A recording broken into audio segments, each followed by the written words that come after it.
One love, Delta9 travelers. Welcome in. Welcome, Delta9 travelers. I'm telling you, so much was going on the ground since we had the last live presentation. If you can hear me and you can hear me clearly, Delta9 travelers, drop a 9 in the comment section for me. I'm checking the comments because I want to make sure we coming through and we coming through clear for this one. So if I coming through and I'm coming through clear, please and thank you, moderators, frequent travelers, whoever's in the live, drop a 9 in the comment section for me.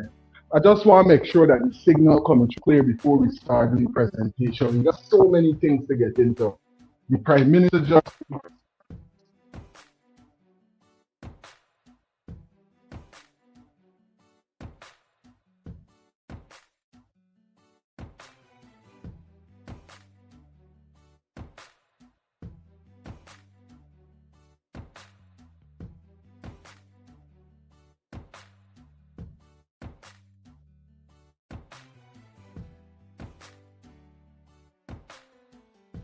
the Delta9 travelers. Am I coming through clearly? Can you hear me clearly?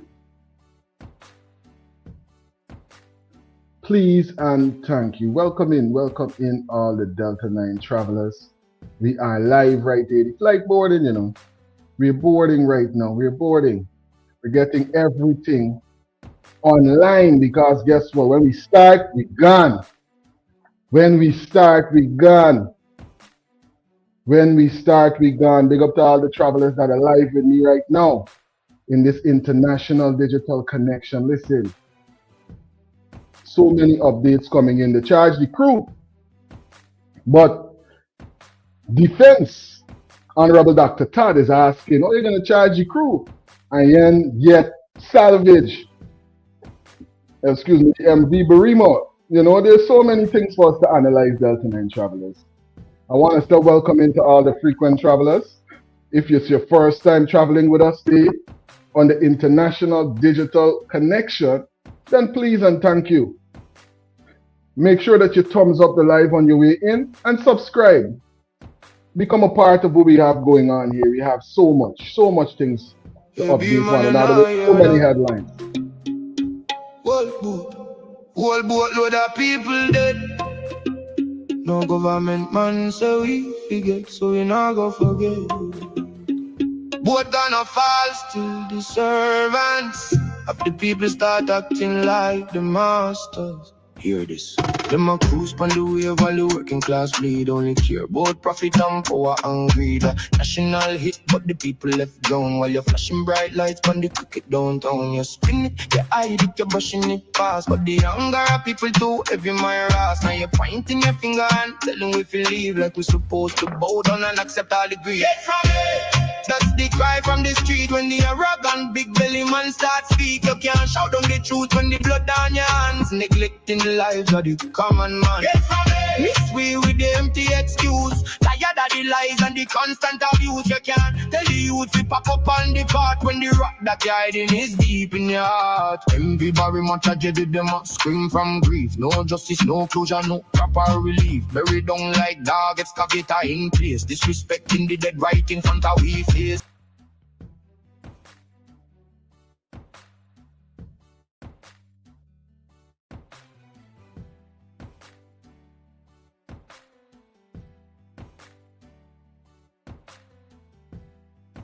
Who is in the chat with us right now?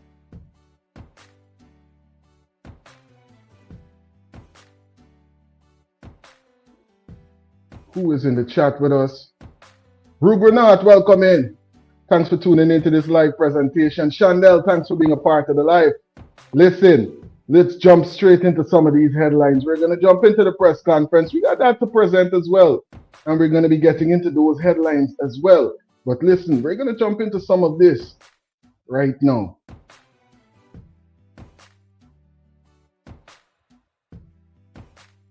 Barima at the bottom of the Atlantic is premature and wicked. It is a decision that should not have been made while scores of families are still waiting on their loved ones who are still missing. To abandon the MV Barima now is an act of cruelty toward those families. Families have reached out to me saying they want the bodies of their loved ones, even if all that remain are bones. All I'm kindly asking the president is to get off the boat because I really need my brother. If it's a bone, I just need it. I don't want no memorial, nothing. It will bring closure.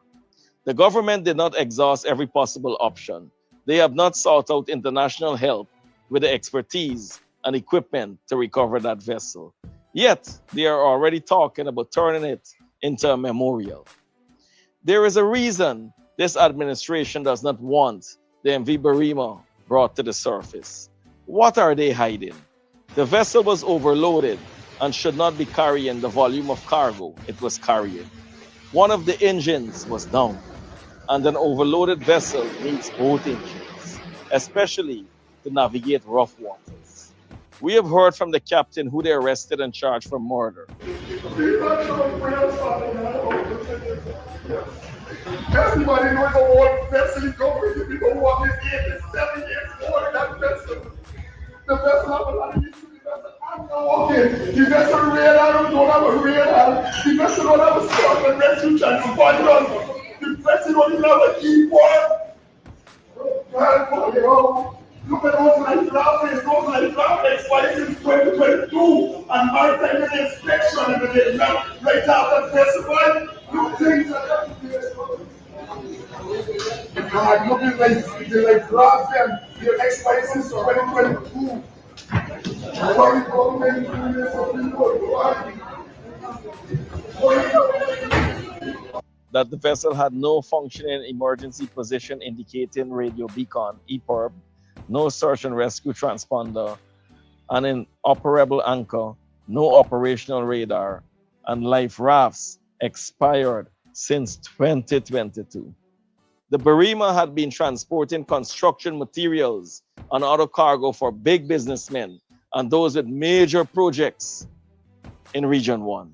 Cargo that should otherwise be transported by barge.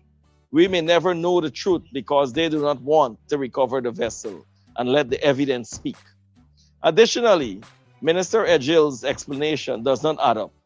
He referred to the vessel's gross tonnage, but gross tonnage is not the amount of weight a vessel can safely carry. It is a measure of a vessel's internal volume, used for regulatory purposes. The relevant figure is the vessel's dead weight, which is the maximum combined weight of passengers, cargo, fuel, water, and other loads that can safely be carried. The MV Barima's dead weight was 198 tons. Yet, Minister Ejel stated there were 268 tons on board. The boat was not overloaded by passengers or by cargo. There was no engine problem or any mechanical problem. Even the survivors who made videos from the hospital, they're telling you what happened. And it had nothing to do with overload and boat taken in water. It had to do with the tide. Please be advised that the MV Barima is licensed to carry 284 tons of cargo. The cargo manifest shows that we had 268 tons, way below the cargo load. Listen, some far-reaching implications, we analyzing it. 3 persons right now faces 72, I believe, or is it more? Type the number into the comment section if I'm getting that number wrong. Because any one of those charges could land them behind bars forever. Thanks to Shondell and all the persons that was dropping the 9s in the comment section. Anyone, right? And they get 72 that they got to beat. What kind of... Listen, we analyzing it, We analyzing it, Delta9 travelers. Look here. Secondly, the MV Barima is licensed to carry 397 passengers, and we only had 116 passengers on board. The misinformation of overloading as the cause of this incident must be dealt with for what it is. Misinformation and something to create panic and public mischief, and we debunk that in the very strongest terms. Therefore, based on Ejil's explanation, the vessel was carrying about 70 tons more than its dead weight capacity. It is Ejil who should have been arrested and remanded to prison. Let me make my position clear. I, Azruddin Mohammed, leader of the opposition, am prepared to undertake this salvage operation. I have already engaged international partners who have assured me they have the equipment, expertise, and capability to bring the MV Barima to the surface. Give me the permission to float this vessel. I will recover the vessel so that the C.O.I. can be properly conducted. I will do everything possible to recover the remains of those still trapped, provide families with the closure they deserve, and ensure that every piece of evidence is preserved. If the government truly has nothing to hide, then there should be no objection to bringing up the MV Barima. The government's decision to leave the MV who should have been arrested and remanded to prison. Let me make my position clear. So what y'all think, Delta9 travelers? Should the opportunity be given to the leader of the opposition to raise the MV Barima from the seabed that it's at right now, right? So that persons could get not just closure, but we can get to the finality of some kind of justice in this case as well. Because don't forget, we got 3 persons right now facing 70-something charges that can be pursued against them for the rest of their life. 72. So many implications, so many complications to this. But you're hearing one of the offers made publicly by the leader of the opposition, Mr. Mohammed. He's saying, hey, I can raise it, buddy, because it's important. You're hearing other persons are trapped inside of this vessel. How many persons? That's the question, you know?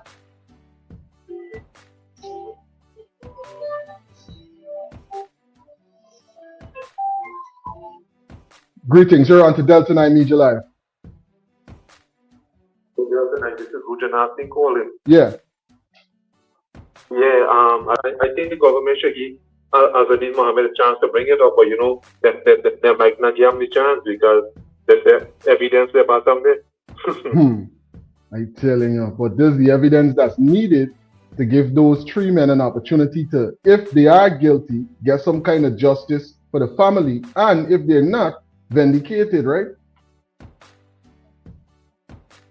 Yeah, that's the case, but I think they'll give you the chance because they want people to melt up about something. So yeah. So they can hide evidence, you know? That's my opinion. Bro, dark reality we living in right now, I'm telling you. Look up yourself. Sorry, brother, take care. Yeah, man. Thanks for calling in with those insights. I'm telling you, moderation, early part of the flight, bringing in those insights into the conversation, saying it's a good gesture and an offer that definitely is needed right now because we don't have a team. So we need persons to come in and get that up from there as fast as possible. Let the C.O.I. start, get the information that we need, figure out the things them that got to change, the things that got to be implemented, because that's part of what the commission is about. We don't forget what's going on. And big up yourself, Vibor. Thanks for tuning in and being a part of this live presentation. Right? Vibor is saying 1 people, 1 nation, 1 destiny. Definitely, that is the motto. And we gotta make sure that we always remember that. So in these times, we got to try our best to come together as much as we can, advocate for one another, stand for one another. Why? Watch what them man trying to do to the 3 persons that were part of the crew. Jeffrey is saying, watching from Minneapolis, Minnesota, international. Right? We tuned in all over the globe trying to figure out what's going on in GT, buddy. What's going on? How they're going to say these 3 persons now coming before the court for what? What's the charge? How you get the type of charge? Does that charge even make any sense?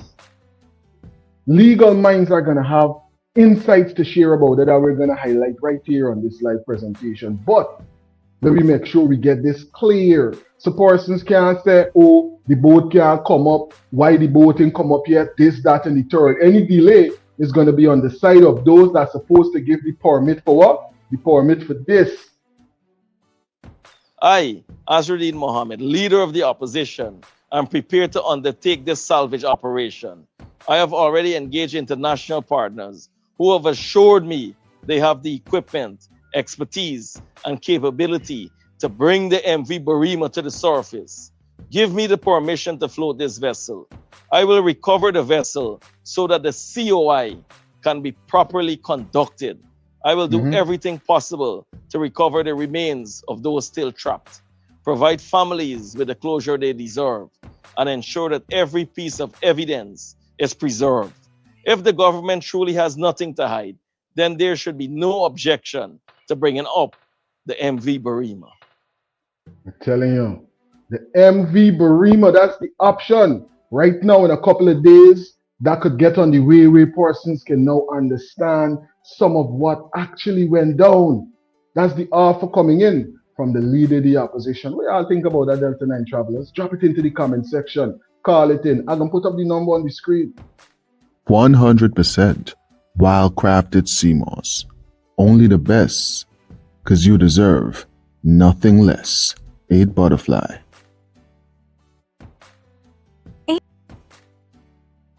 8 Butterfly Sea Moss Powder. Take your daily routine to the next level. Natural vegan superfood powder. Essential multivitamin powder made just for you. Telling you. 8butterfly.com. Healthy, wealthy, always.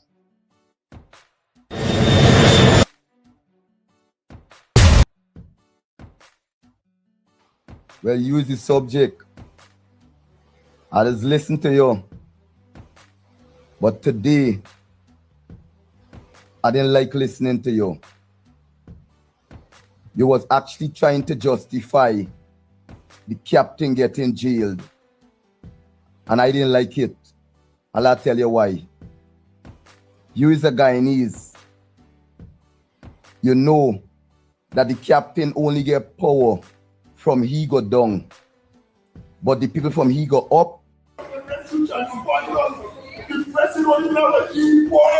One thing I would like to know, was the captain aware of all these inconsistencies before taking the MV Barima out to sea? Not having a beeper, not having a transponder, not having a life raft which was certified to work, and all these things. Did you or did you not know before taking it out? Because if you didn't know, champ, you deserve everything which you're getting, right? I was once a public transportation operator. That, big sector in the minibus. And when my brakes would run soft, sometimes I would tell my conductor, hey, let me come off the road. My conductor say, we gotta make boss man money. I used to turn and tell you. So when the bus crashing, all these people in there dead, who responsible, me or you? Because only me alone got face the charge, because only the driver alone face the charge. And as a captain, 3/4 of these stuff that you just highlighted, champ, I know nothing about. And I know many of the passengers know nothing about. And even if they inquired, I want to tell them the truth, right? They don't know how much life jacket is on board. They don't know if the vessel is seaworthy. They don't know if the life rafts are working or anything like that. Only the crew would know. Right? And this is what I was saying. If this was a cargo vessel and only the 19 crew members was taking the risk, I would have been totally okay. Right? But for you to sit there, see babies, pregnant mothers, elderly people coming on this ship by the hundreds, knowing that all these things was not up to par, and still in your own capacity as a captain, which is the person who's control. The people who are like, your money will go. But if you're doing a job which will put people's life at risk, and you're doing it just because you want a paycheck, sometimes you are just as complicit as the people who give the orders. Right? That's why I used to work people bus, and I got mechanical history, used to go and park it, because me and care how much you're hungry. Rather my mouth go white before I kill somebody. And thank God every day I never jam, I never touch, I never injure nobody since I used to work bus, and I'm done with the life there now. But captain and everybody else who doing a job that concerns the general public, I got to draw the line and know when it's too much. God be with us all. Okay, the vessel radar don't have a radar. The vessel don't have a short and rescue transponder. The vessel don't even have an import. One thing. Well, use the subject. I just listen to you. But today, I didn't like listening to you. You was actually trying to justify the captain getting jailed. and I didn't like it. I'll tell you why. You as a Guyanese, you know that the captain only get power from he go down. But the people from he go up, they got power over here. You understand the system, right? So if anything have to fix on the boat or any maintenance on the boat, you know it would have to come from above him. And you know it's a dictatorship government. So if it coming from above him, he have to wait until they're ready to do it. He's only the captain working there. He ain't getting the biggest pay from the ship, right? So he just glad for the little work to get his money. He don't want to complain because he ain't got nowhere else he can go on captain and get the money in Guyana, right? So he gotta stay there and hope that the government fix it and hope. We all think about this back and forth, Delta9 travelers. There's some points being made right here that is definitely worth discussing. Drop it in the comment section or call it in. We discuss these very important, very important headlines right now. That's all over social media, all over. Everybody's talking about it. 3 members of the crew facing 70 plus charges, counts, right? That could land them behind bars for the rest of their life. A whole lot of implications. Are they going to salvage the vessel? Who is going to be able to salvage the vessel? Is the vessel going to be salvaged in time for persons to analyze what's going on in the C.O.I? And is this a setup to where persons that are charged in these cases might not be able to present no information to the C.O.I because you don't get a big charge on your head? So when you get a big charge on your head now, your legal team is not letting you go before no C.O.I when you're facing a bigger charge, and the information that you present in the C.O.I could now be used against you in that bigger charge that you're facing 72 of. You see what I'm saying? So it might be a thing that might also prevent the crew from presenting information in the C.O.I. But yeah, think about them type of reasoning. We sussing it out, you know. We're trying to analyze what's going on. So big up to all the travelers them who are a part of this live presentation right now, and those that are going to catch this in the rewind in the future. Drop your comments in the comment section or call it in. Let me hear some more the brothers saying right here. That they changed the boat. That's all he could do, just like you. Always the same, don't forget.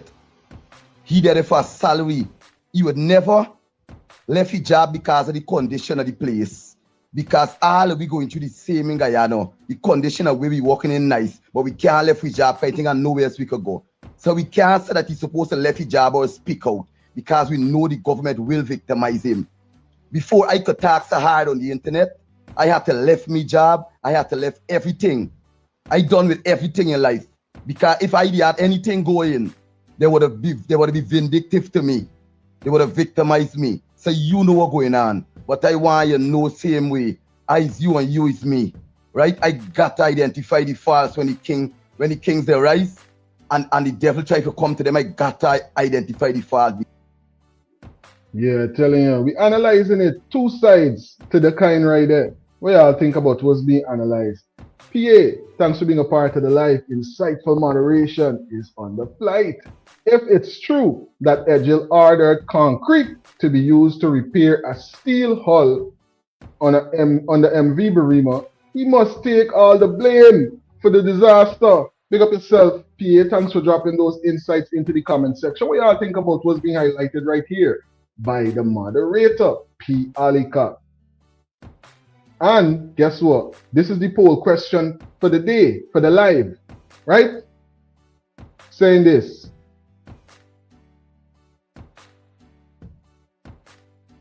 Do you believe these men were fairly charged?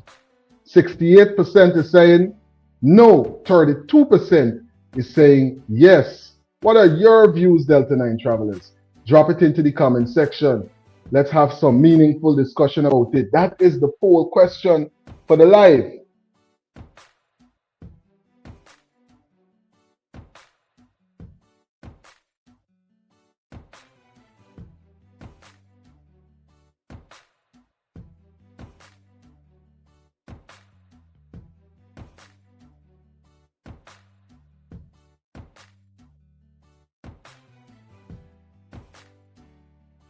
That's the poll question right now up on the channel. Do you believe these men were fairly charged? 71% is saying no. 29% is saying yes, Delta 9 travelers. 29% is saying that they were fairly charged. For the 29%, can one person call in? Then we got some meaningful conversation. Because we want to get all different perspectives about what's going on. And can one person that is saying no call in so that we could get the other side? We analyzing it. We sussing out what's going on right now. We live right now with Delta9 Media. Big up to all the travelers, all the frequent travelers, everybody that can catch this in the rewind. Let me go into some more of the details, because guess what? There was a press conference and we got to analyze some of this. An engine fail doesn't mean that they would sink the boat. The engine has failed, but it could contribute. So, from the evidence that they will give, if they say the engine fails and what occurred after it failed, that will tell us things. So it's kind of premature because we have not had any evidence from the people who, especially the crew, who was there to see whether it failed. I don't think if you salvage the boat that would show anything like the engine failed. I think it will come more from the people who was alive, that was on the boat at the time it capsized. And we have crew members who were alive, right? Were they debriefed by your part of the police? Were they debriefed by the Transport and Harbors or Maritime Regulator? The crew members who are alive, more likely they will be before the commissioner inquiry. So we need to wait on that.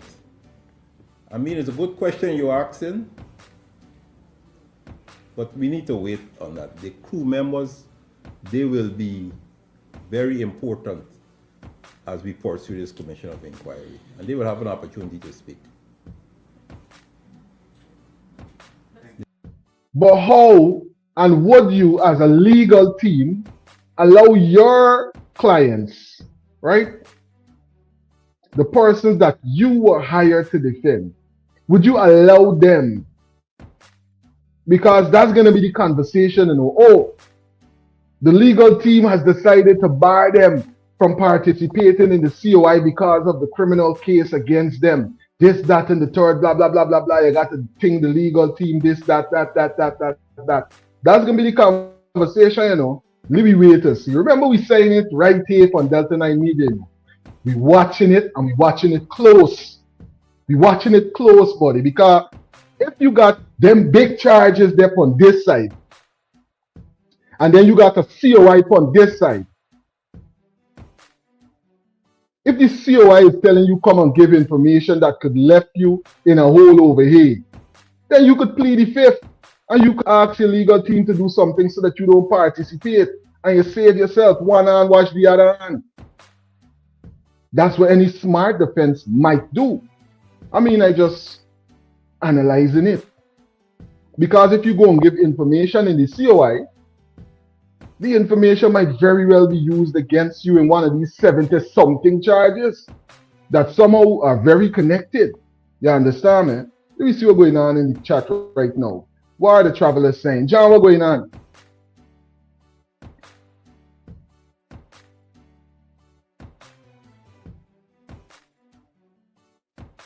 John is saying, in every ministry in Guyana is controlled. Hold on. As a notice. Let me do this. Good. Every ministry in Guyana is controlled from the top, giving orders to be carried out. You will lose your job or take the fall. Right? So it's not much that he could have done.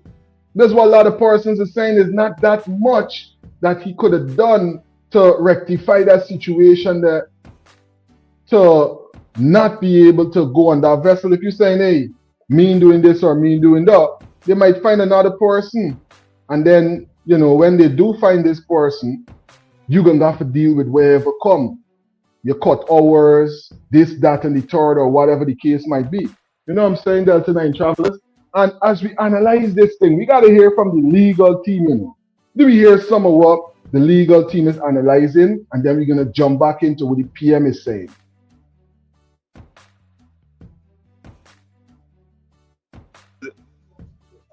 We know so far that the disclosure is that 72 bodies were recovered. And so they were charged for all 72 of those persons. We listened to the prosecution narrated the facts in relation to why they were charged, in terms of who have responsibility, and that the boat was overloaded. Now, you had the minister who was responsible for transport and harbor, came out and said on public television that the boat was not overloaded. And that was so pronounced in every single press conference held by the Prime Minister. Persons did make their persons did do their conclusions, and they did conclude that the boat was not overloaded, right? The manifest in keeping the IMO, we already established that there's been discrepancies in the manifest. Yeah, but is a manifest in keeping with the definition of the IMO? It talks about proper identification of passengers, etc. Or is it you relying on identification that anybody provides when they purchase a ticket on the ferry pass or via MMG? I am just want to repeat that we've already established that there's been a deviation from practices associated with a manifest. And that is a violation not only of the TNHG regulations, but I would proffer that it is a violation of the IMO regulations too. However, that also will be pronounced on at this independent commission of inquiry. Next question, Mr. Chairman. So a couple of things. First, on the salvaging or constructing that memorial, I'm just curious, if you have some families who want the memorial and some families who wanted the vessel to be salvaged, how do you ultimately make that call if there's no common agreement? It will be a conflict that will need a conflict resolution approach. I cannot give you an answer here. We'll have to resolve it as we face it. Mr. Prime Minister, a couple other things. For the 3 persons charged, persons who are also affected by the tragedy, what sort of psychosocial support are they receiving right now? And for the C.O.I, what's your timeline for hiring the local staff for the C.O.I, and how long do you... Hi Sen, thanks for tuning in and for being a part of this live presentation, right? Hi Sen is highlighting these insights for us to analyze. Let me read them into the record. I understand that the captain has to take orders from the top, but by doing so, he is also putting himself at risk. And that's the thing that persons gotta analyze. When people put you in a position to compromise your freedom, when people put you in a position to be against the foundations in the law, then you gotta question yourself if you want answer to their authority or the real authority, because the real authority can got authority over you and them. And last I checked, most persons are gonna choose themselves before they choose you, buddy. And we analyzing it, you know. We really analyzing it, and there's a powerful point that you made right there. But by doing so, you're putting himself at risk. The captain is not putting himself first, right? And by doing so, he is party to the fault, right? Powerful point, insightful point, a neutral point that we gotta analyze, you know? You're serious. Very, very serious. Desiree, I cannot understand why the captain and other crew members were charged. The steamer did not run into a sandbank or run into another boat, the vessel which or run into another boat or vessel which caused it to sink, right? The boat was not seaworthy. Powerful point that we gotta analyze, because watch, this was a conversation that went down in Parliament about the very boat.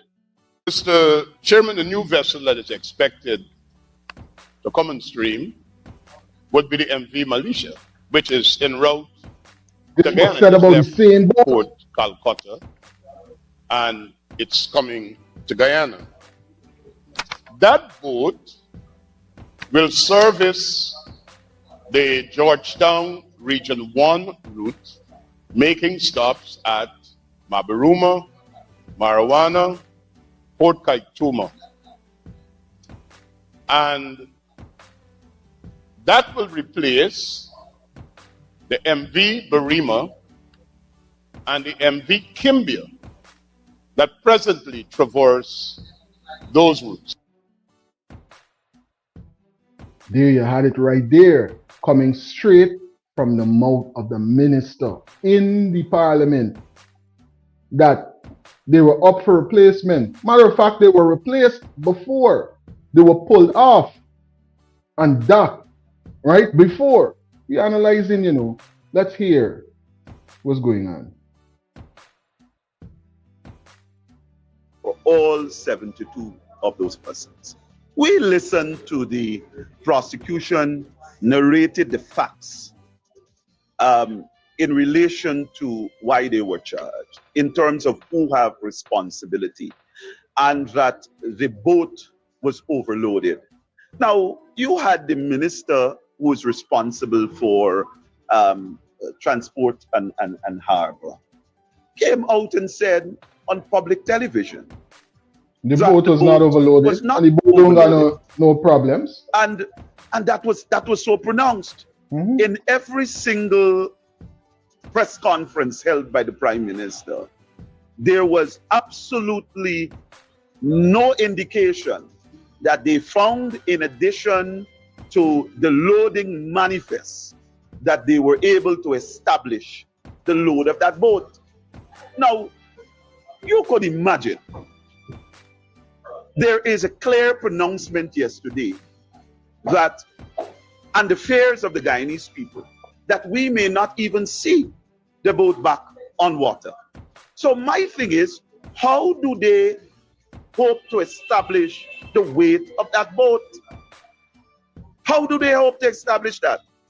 This entire commission of inquiry that was announced by the president is a farce. Because the police have done what.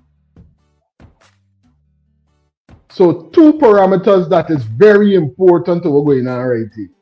The boat got to be salvaged, because if the boat is not salvaged, how are you going to get to the bottom line of, one, that was just pointed out by Dr. Todd, the weight to the vessel, and two, how are you going to understand what actually happened to the vessel as it relates to the liability of the crew for the charges that you're putting before them? What the commission of inquiry is supposed to do, and they have already come to a definitive conclusion on this matter. And so we have asked for an early disclosure. This matter was heard before the chief magistrate. It was transferred to the charity court, where it will be before the substantive magistrate, because that's the jurisdictional court, and that we have asked for early disclosure in the matter, which I believe is on the 3rd of August, because we intend, as I said today in court, we intend to make preliminary legal arguments.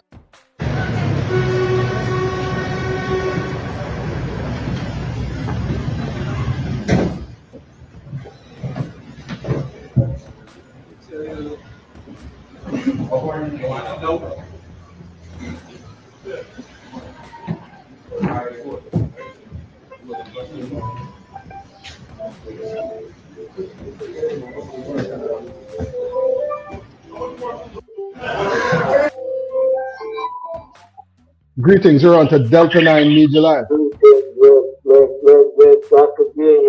again on it. One love. Yeah, we on it, man. We on it. Yeah, big up to all of them viewers. Think beyond big up to yourself. Mm-hmm. Yeah, but they have to get a file, guys. You see? Yeah. They have to. And these guys, the captain and the crew member that get arrested is the file guy. And this whole investigation ain't gonna go far as in the court. They're gonna try to rush everything through the court so that this thing could die down and get over. Then so the people here, we convict people that's responsible, which is the captain. Yeah. But they give them man, like you saying, they give them man an outdated vessel to run. And then they want the man to run the vessel the way they want to. By stacking the vessel up, they know that the vessel have engine problem. The vessel is not trying to bring the vessel up. They got call name who call the shots. They got say who is the person in the authority to say, hey, y'all gotta go out or y'all can't go out. Who was the person that was above, directly above, and the person above that person? The man was said the boat was overloaded.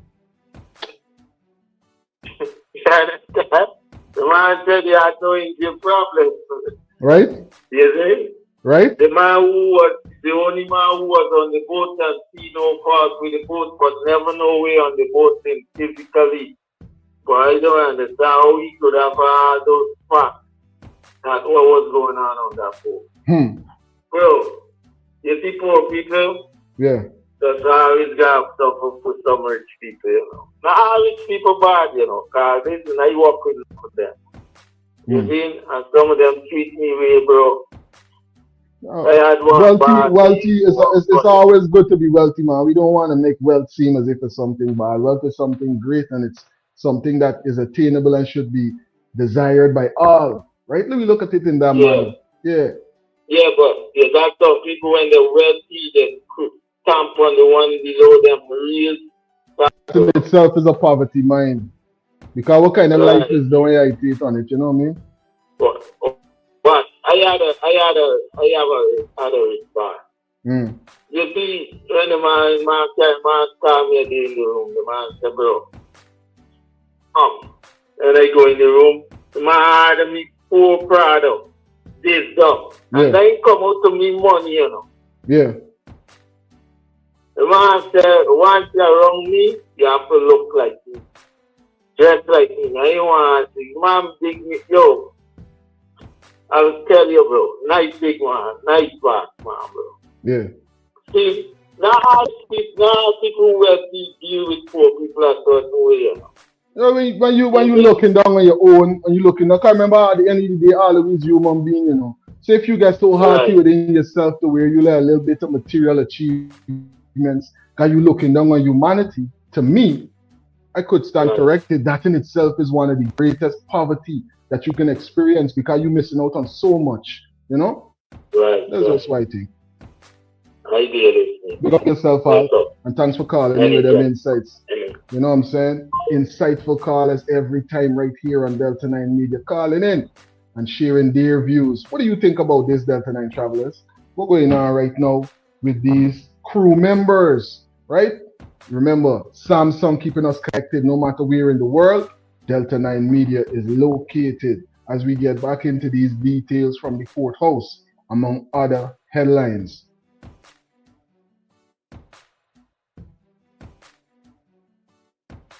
Lord, this Father God, now God, you want somebody pray us here this morning, Father God.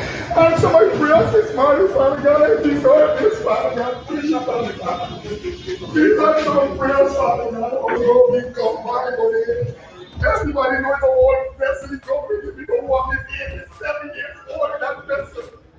The vessel of the life is to the vessel. I'm not walking. The vessel radar, don't have a radar. The vessel don't have a start, the rescue trying to find us. The vessel don't even have an import. Oh, we come by, buddy. Everybody knows the whole vessel is going. If you don't walk this in, it's 7 years old, that vessel. The vessel of the life is to the vessel. I'm not walking. The vessel radar, don't have a radar. The vessel don't have a start.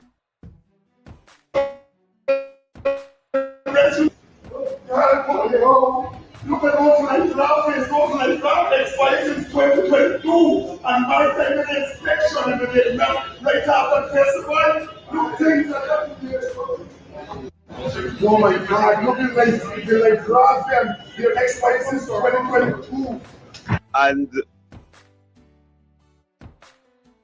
conversation that's being highlighted by the captain. Remember, Honorable McDonald was saying, free up the captain. Let the captain talk. Why you only want the captain talk? The captain might say certain things that could bring forward a whole different perspective, could bring persons to understand a bit more of what's going on. And you hear what the captain is highlighting right there. Media travelers, what y'all think about it? Because as we analyze those implications, how could all of that be known? And it can't just be known by him. What about the engineers? What about the persons in authority to say yay or nay about the vessel moving or moving not? The ones with the real authority, right? We are actively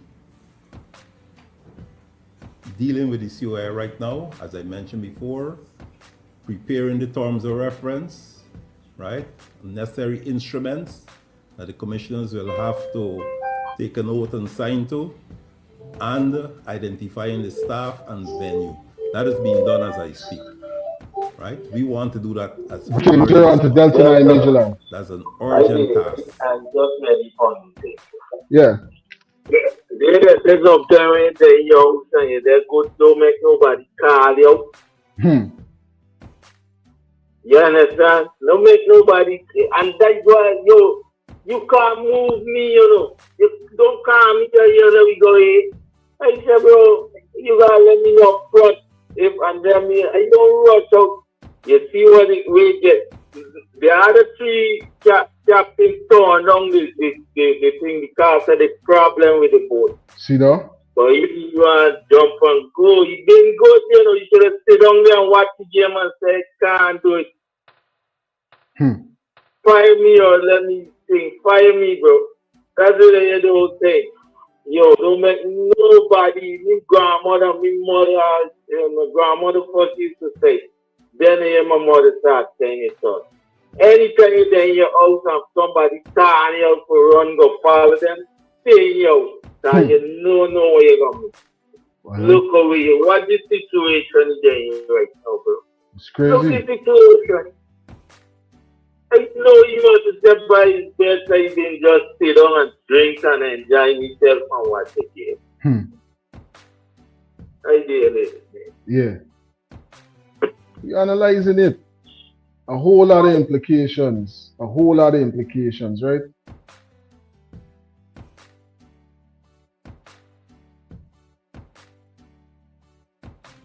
And that is being done through the AG's office. In terms of how long the commission will last, I cannot say, but we expect the commission. Greetings, you're on to Delta9 Media line. Hi. Good evening. Yes, yeah, I'm listening in. And this situation takes me back to Guyana, right? They had so much evidence on this child's case, and yet no one was arrested, right? And now, as soon as this thing happened, the investigation has not been concluded, and they just snatched these guys before the investigation, right? When the guy said that the boat wasn't crowded, how could they explain that in court? When he already come out in front and said that it wasn't overloaded or anything, is a wave hit the boat. So what are they charging them on? That's the What thing. is the basis for the charges? And the kind of charge, the nature of the charge as well, because you gotta got some kind of premeditation to get them kind of charges. And even on the issue of them obtaining the boat, at this point, if they want transparency, it doesn't matter who goes there to get it down. They should want that boat to come up so that they can examine and see everything that went on inside of there. They shouldn't, trying to tell somebody they can go in and they can do it because it's transparency you want in. Exactly, So unless there's something to hide. Unless there's nothing to hide. You have to hide something, man. Okay. I'm listening. Thanks for calling in and for dropping those insights. Have a great one. All right. Insightful commentary coming in from one of the travelers saying, listen, there's more to it. There's got to be more to it because the crew can't be the only persons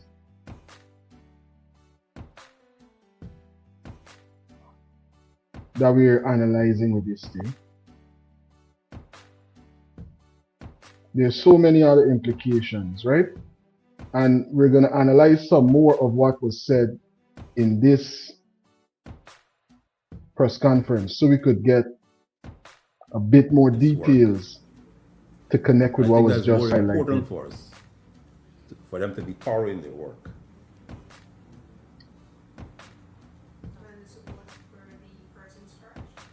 The persons who are charged, they are also listed as survivors, and they're also listed on the survivors register, okay? And they are receiving psychosocial. You're not differentiating between whether you're charged and you're a survivor or whether you're a survivor and you're not being charged. Everybody listed on that register receive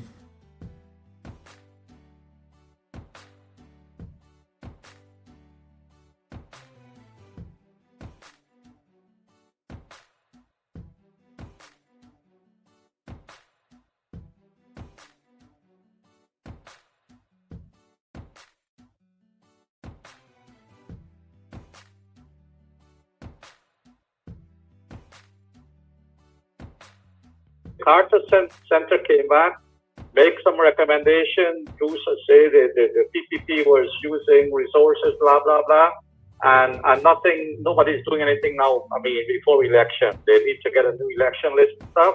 Yeah. And that's it. If the C.O.I. come in, what are going to be working with? The PPP going to present them with a bunch of documents. They're going to go through those documents. They may do some recommendations, say, yeah, something was wrong here, and something will recommend this to be done, this to be done, this to be done. And it's going to be a big farce, bro, right? The evidence is not getting that boat up, and they're not going to do it. They're not going to bring that stuff up. There's so much evidence on that boat. Also, it is also alleged. Edge Hill had stuff on that boat, bro. Wow. Right? Yeah. Look at that. People are talking. Like, a lot of people are talking. People are coming out and say stuff, Mm-hmm. And eyewitnesses are saying what really went. They saw. They know. They're saying he had stuff on that boat, right? Wow. So it's going to be very, very incriminating for him if that boat gets raised, right? So this whole C.O.I. thing is going to be a waste of money, right? It's wasting money. The C.O.I. was handpicked by who? Who selected these guys? Also, I've been looking at some stuff, and some of these guys are questionable. The one from Belize, I heard some stuff about him. He's very questionable. Wow. Right? There's a couple from Trinidad. Questionable characters you're bringing to do a C.O.I.? No, I don't think so. For so many persons that would have transcended, and you would hope that there would have been a thorough analysis of the persons that you're going to bring to be a part of an investigation like that, Right. And again, the one-sidedness, they are choosing who's going to be this. This is not you give competition or you give people in Guyana said, okay, let's decide on who we're going to get. So you just choose your people, bring your people in, you make your deal with them. And it's also something, they have to do something called a term of reference. That term of reference is where Irfan is going to lay down the rules and say to those guys, this is how far you can go, this is where you can go, this is where you can go, you can't go beyond it. That's the term of reference. So they're going to be setting the rules, what these guys have to do.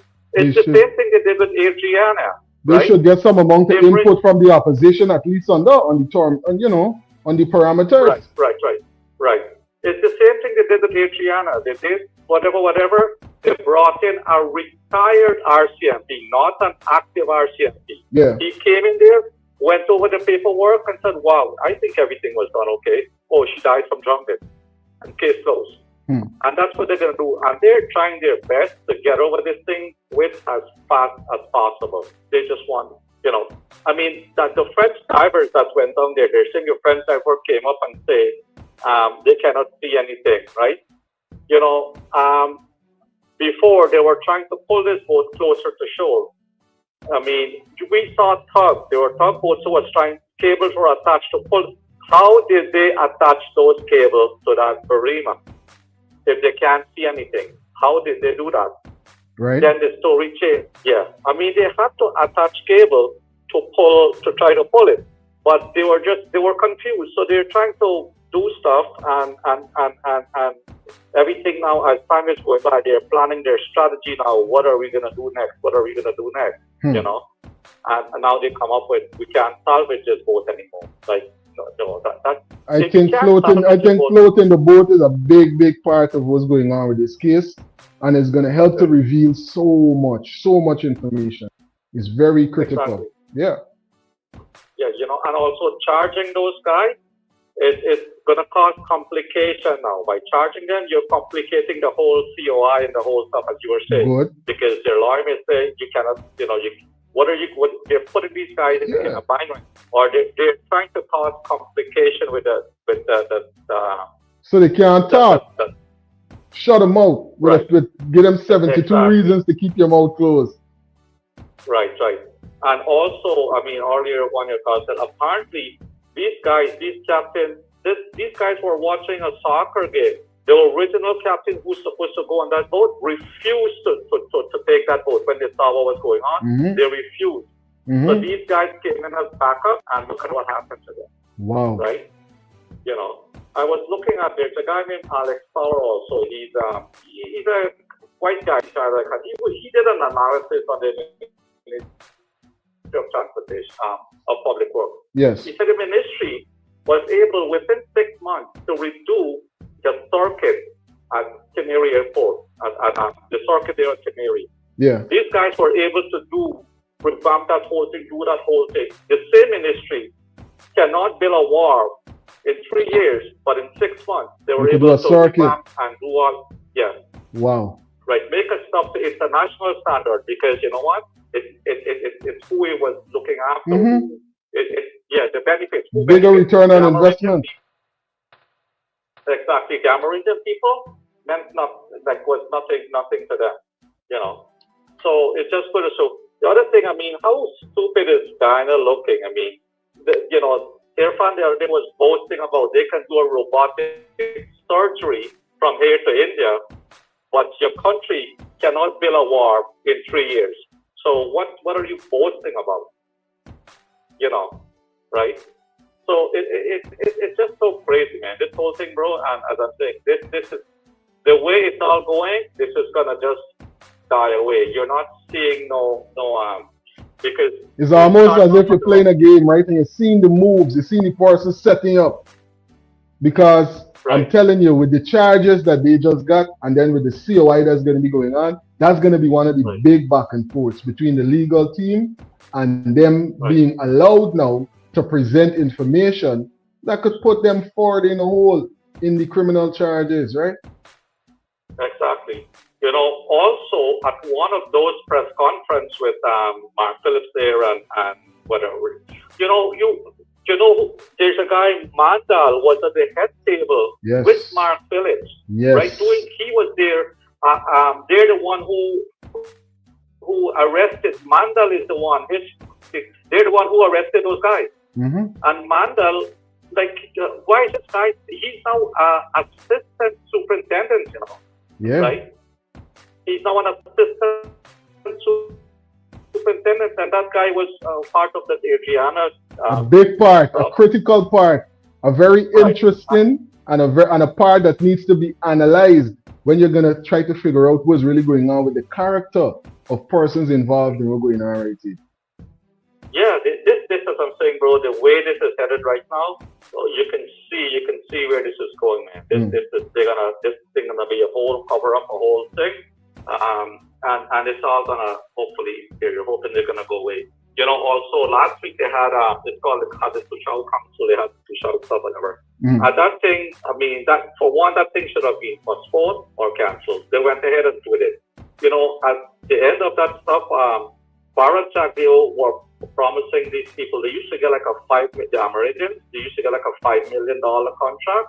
Yeah. They're now offering them $13 million in contracts right now. Wow. So you can see the buyout game being played. Also, that's the Amerindian people or money. They use the LCDS, the carbon, whatever money they get. Yeah. That's the same money they're giving the people their look, money. That's one of the resources, right? Sorry to cut you, but that's one of the resources that's very, very lucrative, you know. And persons should really look into carbon credits because there is a lot of finances to be made from the carbon credits in our country because we have a lot of mangrove and a lot of swamps, which is one of the most expensive form of carbon credits that persons can sell. Right. You know. And the other thing, bro, you know, I'm really surprised at Guyana. I've seen some stuff in Guyana. Everybody just go ahead like life is normal. I see the city, the cricket stuff there with the globe thing. I see there's some big weddings in Kubo. I see, bro, like people just go on with life, like life doesn't matter anymore in Guyana, right? Like, you know, like, and the blood that's flowing in that country, bro, it's like the country, like it's blood hungry. And again, people are saying it's like the sacrifice, it's like Guyana is being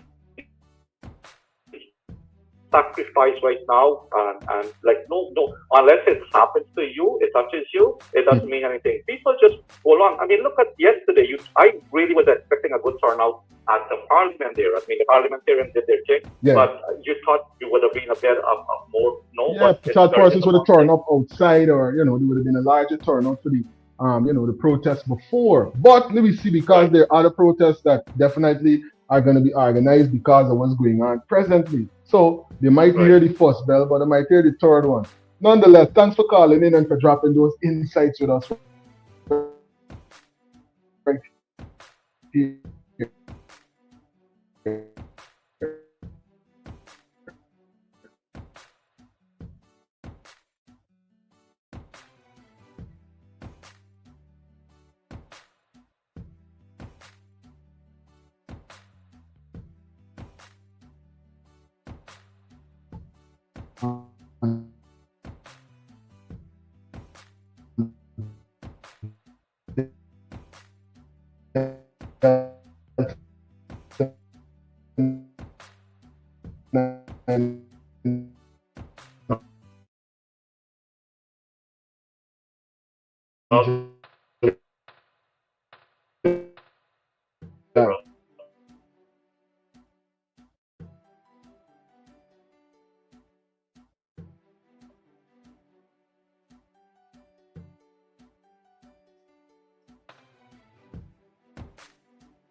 Every time.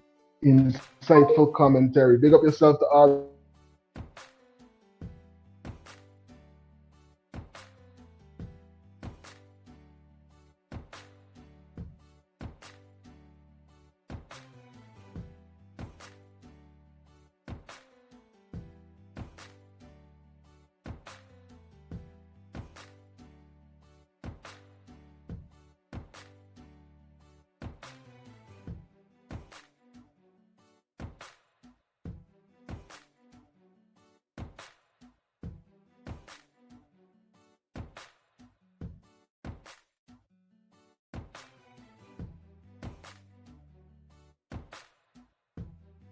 Sleepy is the only diaper brand in Guyana with such a wide range to choose from. We cater to all babies, from newborns all the way to stage 7. Our collection includes Sleepy New, Sleepy Sensitive, Sleepy Natural and Organic, Sleepy Night, and don't forget our fashion jeans. Most of all, they're available in both paste and pull-up styles. Sleepy, Guyana's #1 selling baby diaper, available at stores nationwide.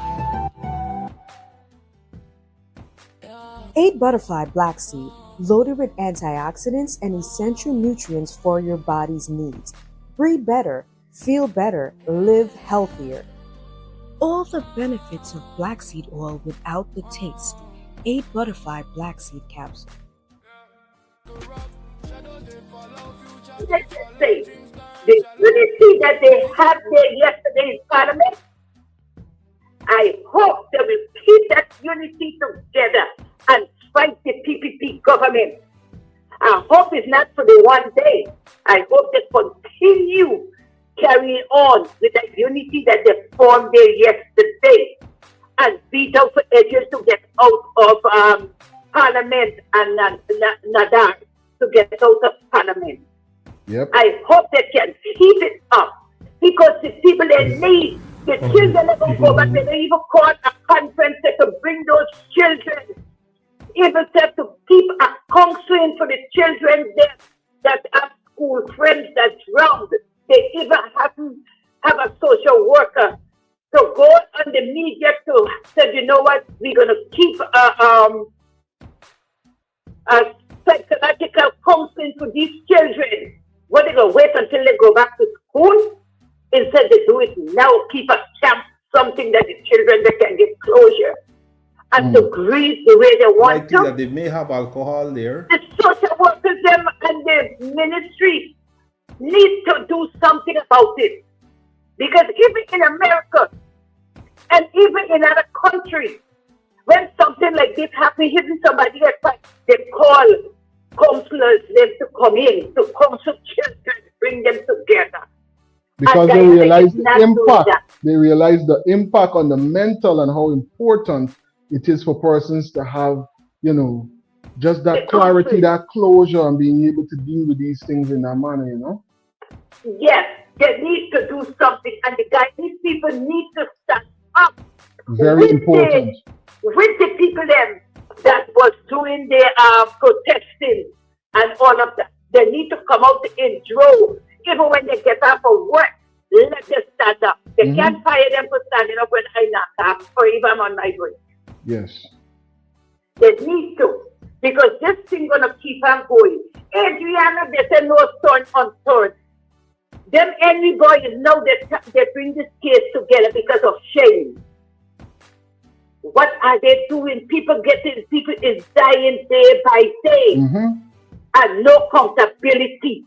All they want is accountability for money. And it's so shame that they go to Parliament to get money. Yeah. When this strategy has been Guyana. It's a shame on the government. And that's why I respect what the parliamentarians did. I respect a lot of what the opposition team came out and did. And that unity is something that sends shockwaves throughout the nation. You know why? Because persons are watching and they're analyzing, they're saying, okay, the opposition is coming together, and they're coming together in a real way in the house.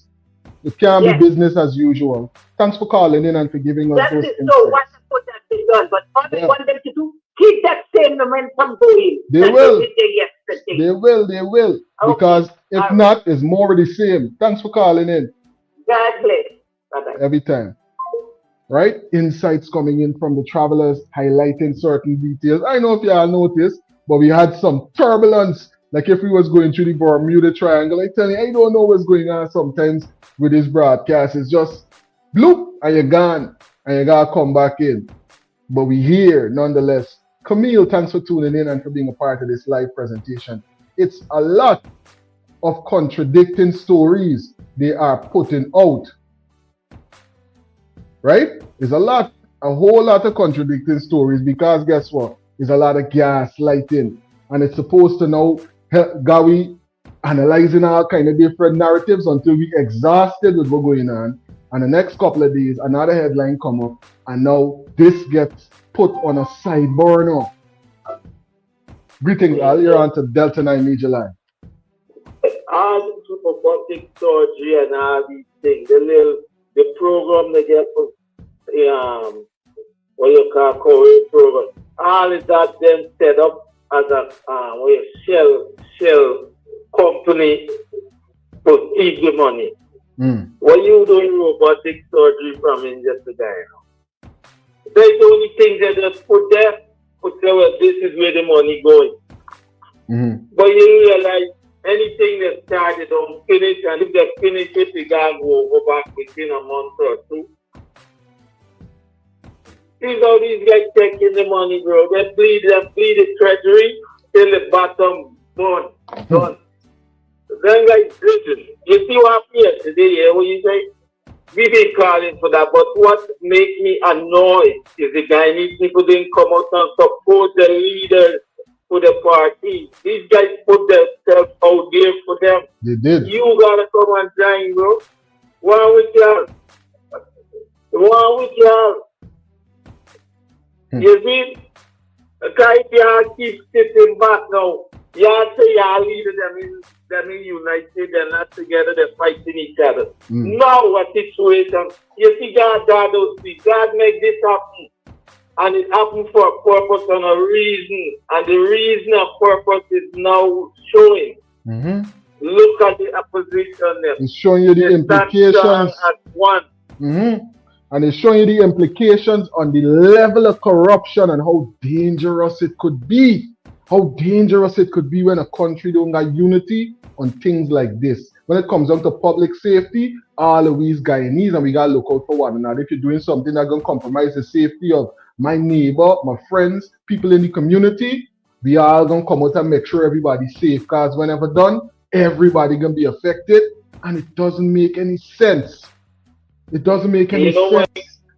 You know why I feel this way? I know enough Guyanese that don't work and do more damn day in there all day. I know that. I just travel back and forth. Yeah. You see? I just go back and forth. You see what Jeffrey's highlighting? Jeffrey saying they're going to give out a cash soon. I know that to them that they're in their house yesterday. That they don't work. They don't do nothing. So they come out and join the leaders and show the PPP government that you cannot prosecute all of us. Try to not prosecute us, you got prosecute the opposition leaders and the members of parliament. And they're standing out there.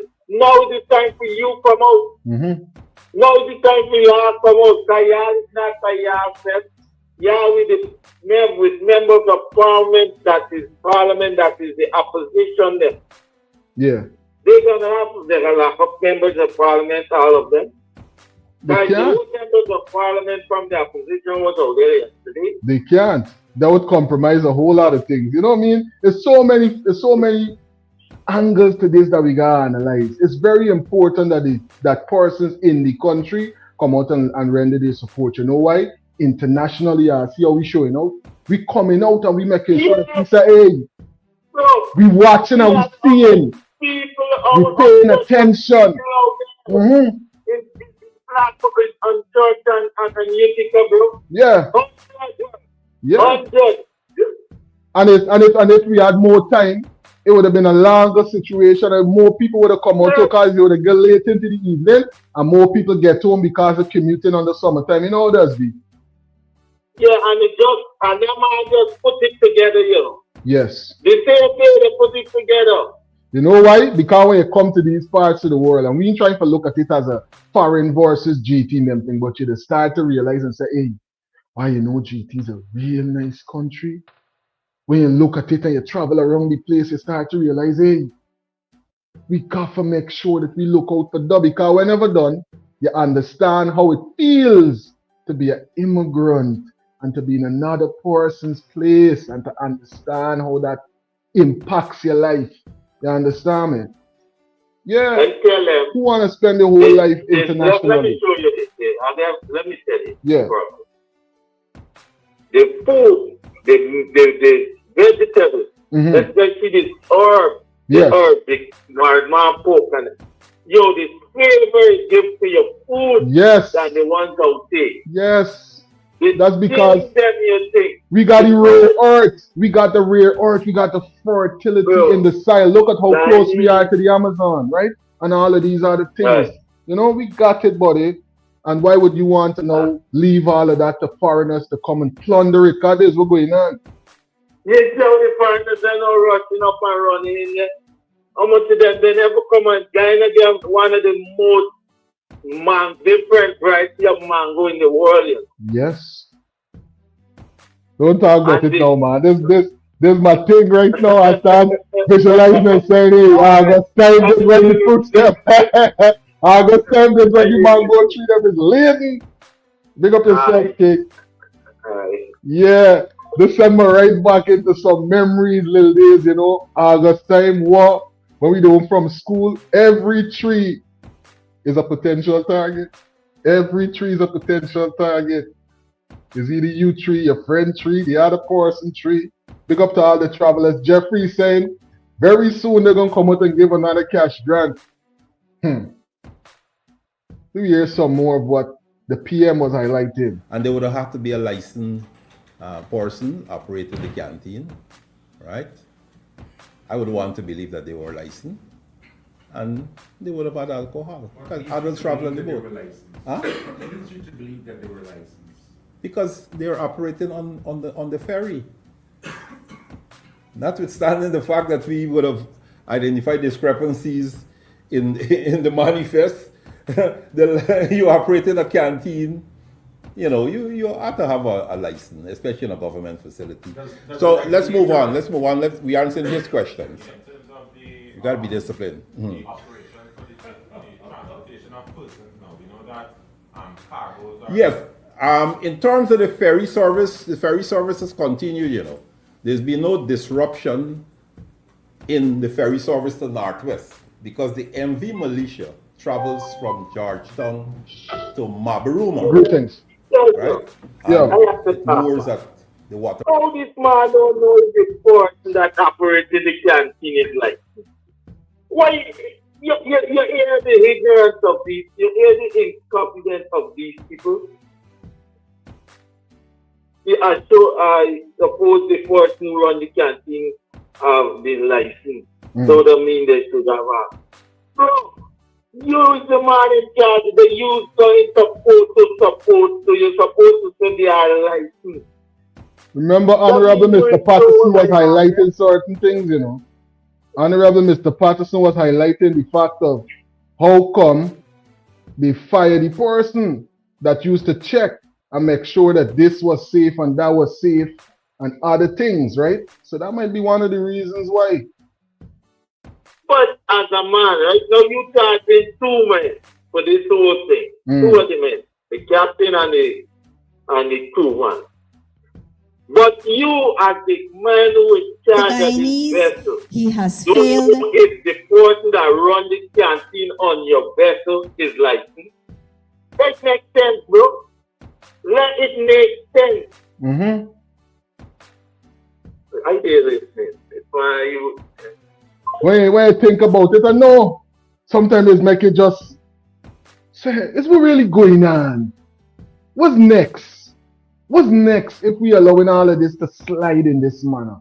Right? Let's hear what the MPs are highlighting. And then we're going to hear what Mr. Patterson, the person that was responsible for taking care of the vessel from the opposition when they were in power, has to say about the MV Barima. Important things that we keep in on the front burner, because these are the headlines that we can't allow to go under the rug.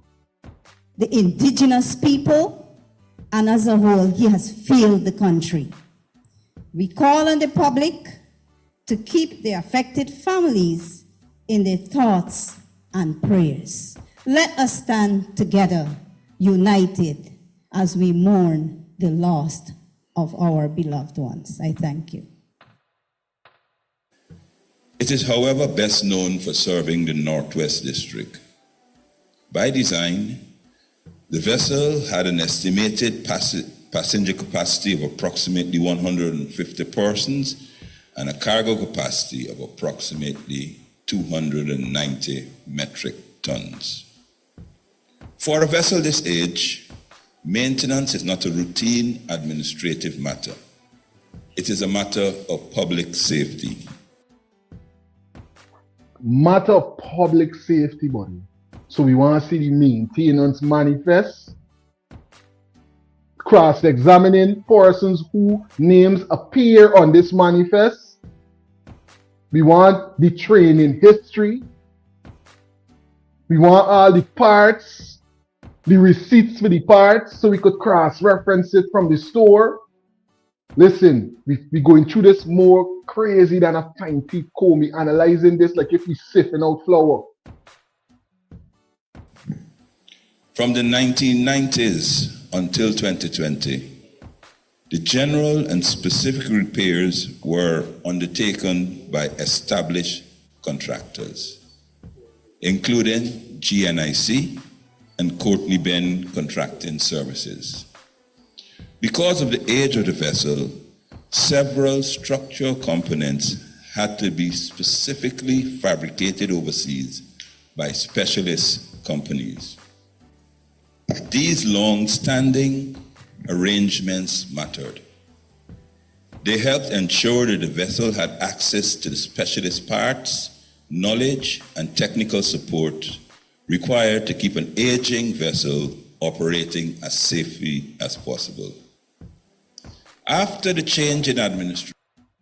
Big up yourself, Ronald, and thanks for being a frequent traveler on this live presentation, right? Ronald is highlighting this Delta. We want to see when bring out some of the Amerindian people them out to the city. We the people, we the melanated persons, we the quote-unquote black people, right? We always being on the front line all the years. We on the front line all the years. Big up yourself, Ronald, and thanks for analyzing it in that way so that we could suss it out from the particular direction there. We are the persons that are going to come down now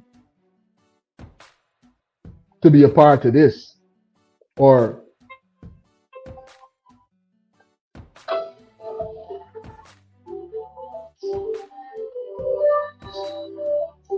greetings, you're on to Delta9 Media Live. Greetings, you're on to Delta9 Media Live.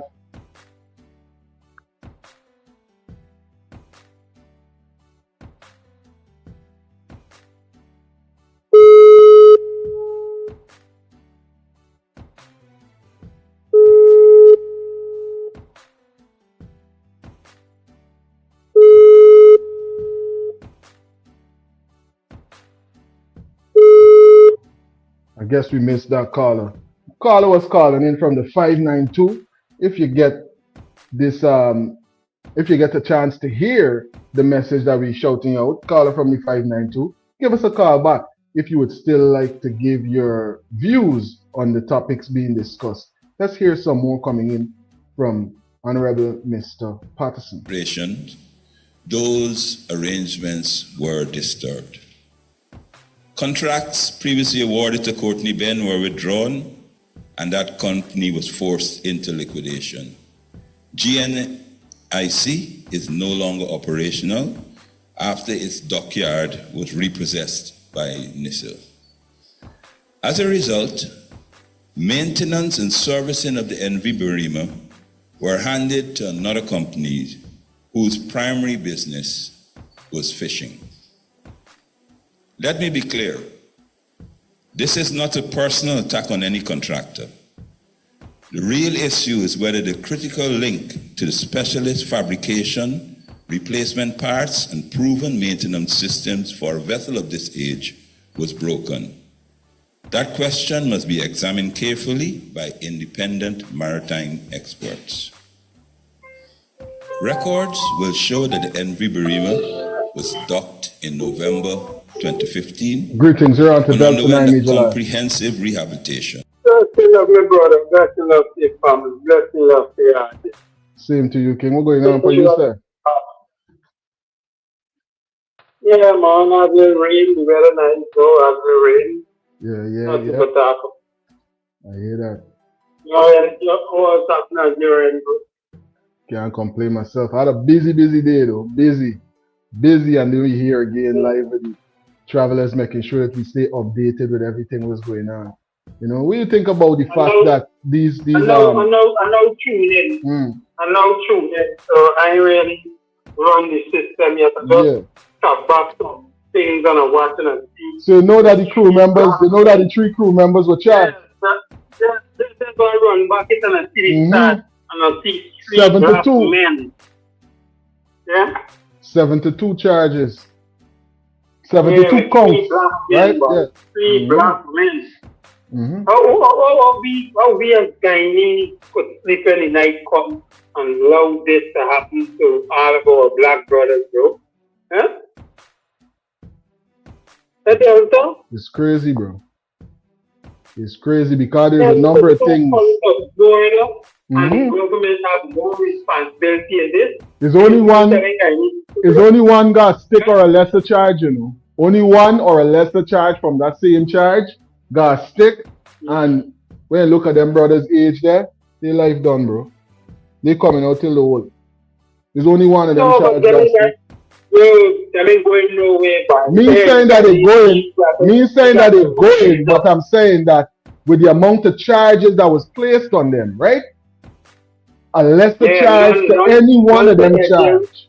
You understand? Yes, that's what I see. So there's a lot of implications for them. None for our beloved president when they had the World Cup and this tragedy happened. None for you, no charge. Well, according to the Constitution, there's no charges, period, for the president, right? Oh. Well, Guyanese, the all 700 of 1,000 Guyanese, they got charged already. Because, bro, enough is enough. We got to stand up and form a revolution. You know, Rastaman talking about this revolution. It's going to come to pass, you know, bro. And that's because the thing. these people doing Chinese anything, and what are the U.S.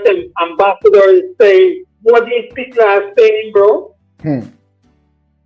Enough is enough, bro. How much more Chinese people take this trouble from these PPP people by?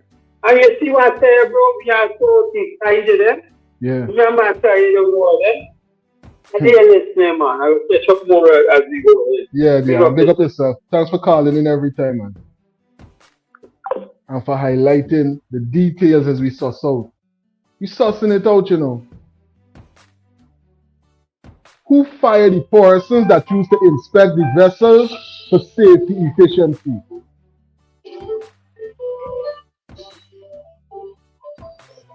Greetings, you're on to Delta9 Media line. What's up? What going? I'm doing good, King. What's going on for you side? Hey there, humble. Yeah, man. Today I watch and see them 3 men get charged. Yeah. And I mean, everybody got to face a little thing for them actions, but how they charge them man so quick, bro? So quick. Anyhow, I hear Mohammed say if they give him permission, he go bring the boat up. But may I think they will give you permission because they got a lot of evidence on there on the boat. Yeah. And we got to be careful before you see them 3 men disappear from jail. Because them man got almost it, the answer to everything. Who are asked questions, them man got the answer. I could see most of them willing to talk about what's going on. You know? Yes, but remember, nobody can go near them, chap. Right now, nobody can go near them. Yeah. So we gotta be very careful because here will happen. If they get away with this, Guyanese people got to brace for more worse things to come. Yeah, and that's the thing. Was next after something like this, of this magnitude? Right. Once they get you with this, and let me say, they might get life imprisonment because that's the road heading down to life in prison. Right? No. Guyanese got to brace for something more bigger than that.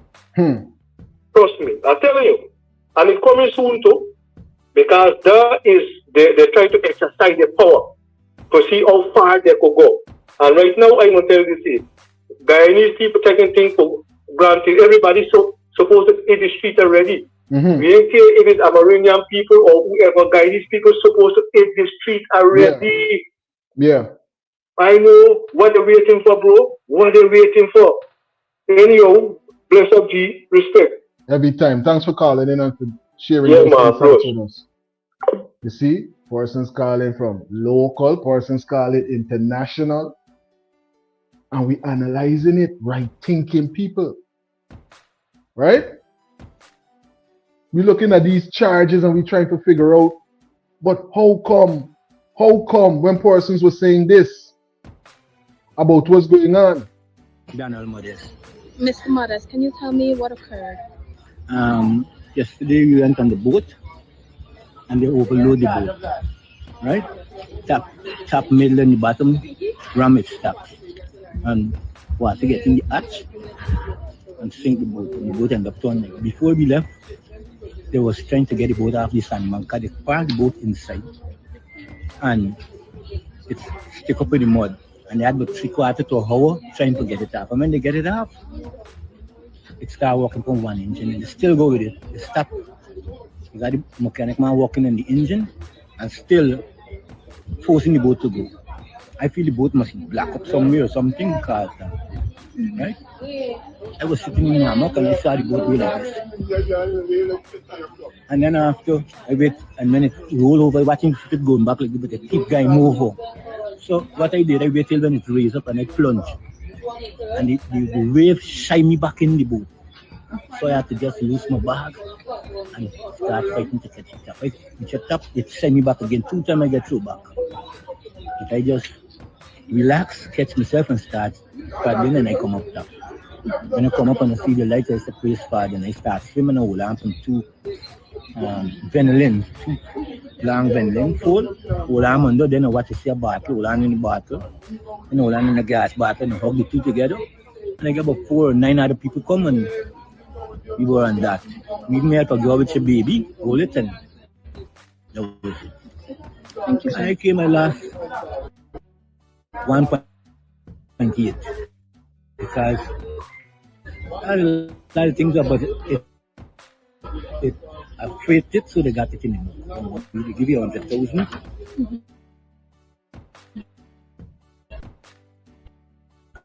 And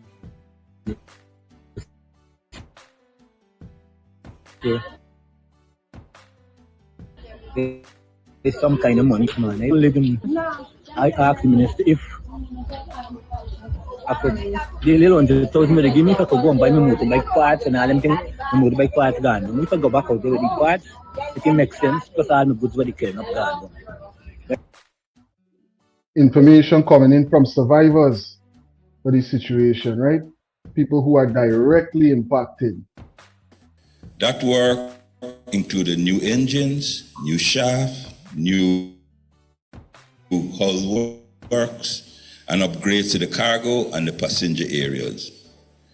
The vessel returned to full operation in March 2017. It took 18 months to rehabilitate it completely.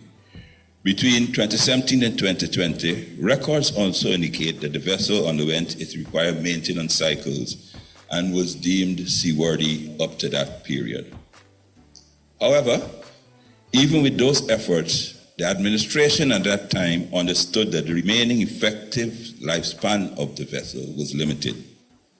This is why, through a grant and loan arrangement provided by the Government of India, designs were advanced for the procurement of a new vessel for the Northwest route. Following an independent tender process, a successful bidder was selected. That award was challenged by the unsuccessful bidder, which necessitated a further review. The subsequent further technical review confirmed that the original decision and contractor was correct, as the vessel proposed by the successful bidder was superior in all aspects. On return to office, The PPP reversed this decision made through the independent process and awarded the contract to the previously unsuccessful bidder. So we're hearing implications after implications before this thing go down, you know. Remember now, this is the person that used to take care of what's going on with the MV Barima before persons take over. So it's only but so far these records are going to go back before we start getting some of the facts of this matter. Let's hear some more from Honorable Mr. Patterson. The result was the MV Militia, a vessel which, in our view, is not properly suited for the needs of the Northwest route because of its size and design. At the time, the public was told that the lower bid would allow savings to be used for the construction of new stellings to receive the new vessels. 6 years later, those promised facilities remain incomplete. Port Kaituma Wharf is a clear example of mismanagement. The wharf project was so poorly designed that it required major corrective work. Questions remain about whether adequate preliminary studies were conducted and whether taxpayers were forced to bear the additional cost because of these design flaws. Sounds familiar, sounds almost like the gas ashore, isn't it? To date, the project remains incomplete, and it's now being used as an excuse why the MV Barima had to remain in operation. We must also address the issue of ticketing, passenger control, cargo management, and vessel loading. The problem of persons attempting to travel without official tickets, whether with or without the collusion of staff, is not new. Between 2015 and 2020, independent inspectors were hired directly by the Ministry of the then Public Infrastructure to verify. Independent inspectors were hired, right? And what happened with these inspectors? That passengers, cargo, fuel, and related operational matters were properly accounted for and documented. Okay. This inspection system was disbanded. The inspectors were removed and, to the best of our knowledge, not replaced with an equivalent system of oversight. Had such a system remained in place, it may have helped prevent unsafe loading practices and other operation failures. So this could have been prevented, but persons were playing politics and then they run out and say, hey, you're playing politics, when persons are just highlighting and trying to figure out what's going on with the lives of more than 100 of our brothers and sisters, a lot of them young children, right? So we hear who removed the people that used to check for jacket and check for certain things.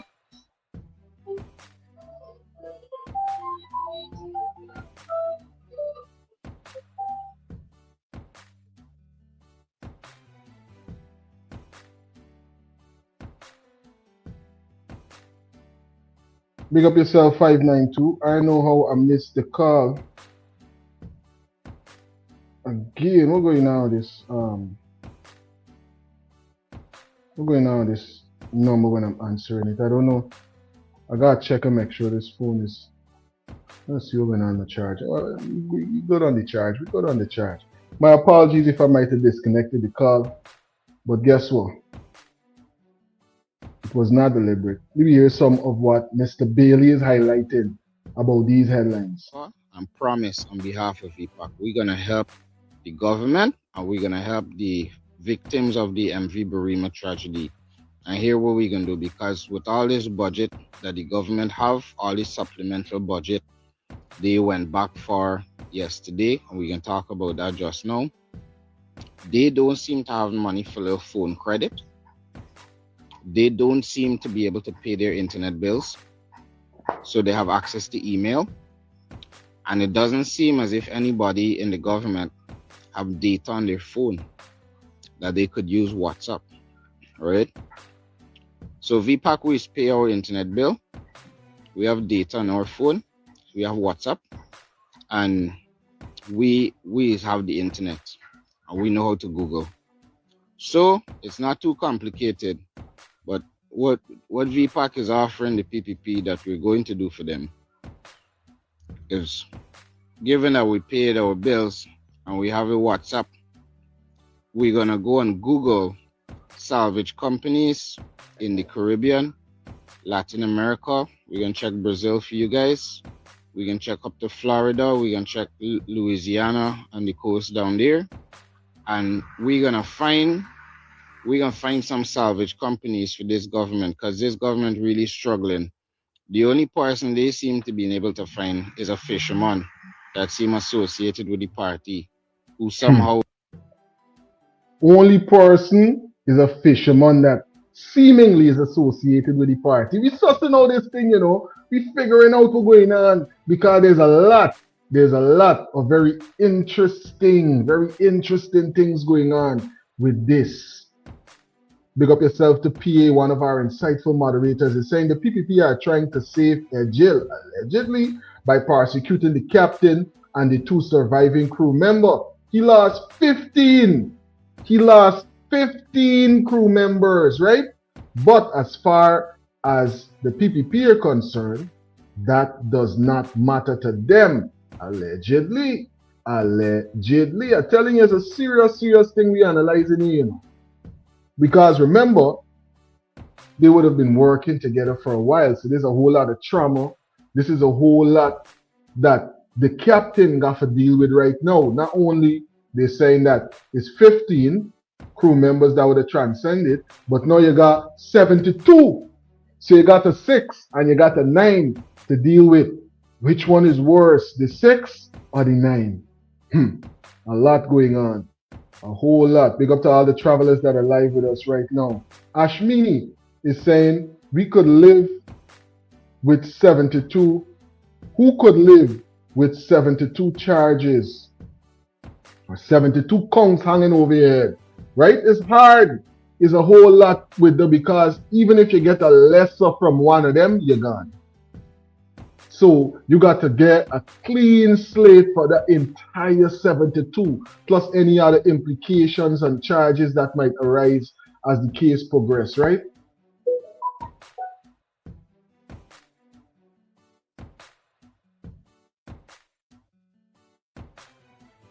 Ronald is saying Delta, the AKs, was to do more damage, but that get exposed before it happened. So they went with the dam at Enmore. God was with those children. That didn't work. So the boat was the next. So who is next, Delta? I'm telling you. Listen, all of those catastrophes, all of that can be just a random coincidence. You know? There's got to be something more to what's going on with this. There got to be something more. Mr. Bailey's highlighting these details. Was given the coordinates for the site of the sinking, and the army people them was given different coordinates, so they're searching away from the rescue site, or the way away from the site of the sinking vessel.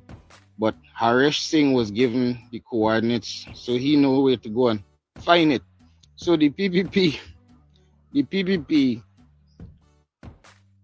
was the people that caused the boat. They're responsible for that boat sinking because of negligence, and they still found a way to make their party the hero, to make themselves the hero. And why you think they send him there? And more things coming up in my mind, right? Like how we try to justify your experiences on the river. You go out there in the ocean and tell me 9 miles from shore, if you could pinpoint an exact location of anything. You see some diesel coming up. From how far away? Irish is an eagle? Irish is a harpy eagle? And in the first video Harris posted, there's some interesting things. I want you to listen to the language, because now I feel like I know the PPP disaster playbook, and I can make sure all of you know it, that you could teach other people. That's why I want you to look at that video from Sunday. I lay out the whole playbook. I can keep educating you on how the PPP display dirty, right? Bro, right? I can keep educating Greetings, you you're on to Delta9 Media Live. I told you since Sunday they do not want to raise the vessel. Greetings, I told you yesterday that when I saw that video on Irfan's page, I knew the announcement was imminent. Hello? Because they chop up that video. You're on to Delta9 Media Live.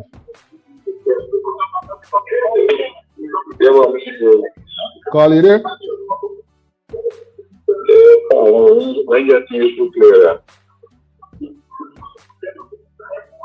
You hear me there, brother? I hear you clear, but you got a little bit of noise in the background, but I could hear you clearly. Alright, good. I can't even pertaining to this incident here, man. Yeah. Let me tell you something, right? According to what I see in here, this thing starts from the top. If you should blame somebody, right? Yeah. The minister is supposed to be a part of it. Can't remember these guys working. They're working under somebody. Mm-hmm. You understand?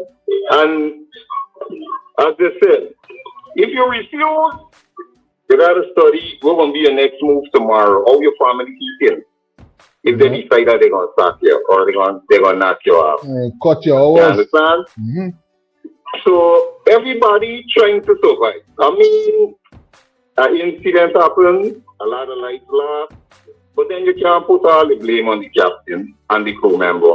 If you're locking up the captain and the crew member, the minister's supposed to be in front. Mm-hmm. He's supposed to be in front because they're working with it. There's a powerful point. That's why everybody is calling. That's why everybody is calling for them to go. Yeah, they're supposed to be in front. Now, for instance, you come out full and make a statement when the incident happened, and look, everything reflecting back right now. Yeah. Because he come out and make a statement with the ideas, he knows nothing that's going on. He knows how much load on the boat, no much passenger, nothing he don't know. Mm-hmm. And now when he gets a clue of what's going on, he come out. And look, he even got the space to tell the man, I make a statement early and it was a wrong statement. I'm sorry. It's so powerful, these people powerful. Yeah. Can't even apologize. Too powerful to apologize, right? I'm telling you. Exactly. Yeah. Thanks for calling in and for sharing those insights with us right here on Delta9 Media Live. Camille, thanks for being a part of the live presentation. Camille is saying, lots of BS. If the canteen man was there for 20 odd years, how would he not have a license to do so? Please stop the BS. Exactly. That's why it's important that persons that are a part of this come forward and make the information known.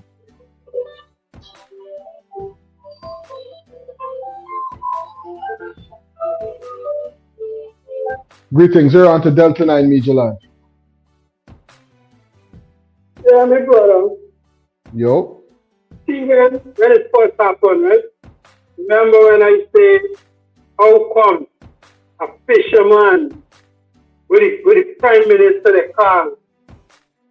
Yeah? The Prime Minister call this man and tell this man, or the President call this man and tell this man, get out people. This happened, young gun, and get a couple people. Remember I said that, bro? Yeah. And you was asking how come it's only certain persons were called to deal with what's going on. Yeah, you did highlight that. Exactly. Yeah.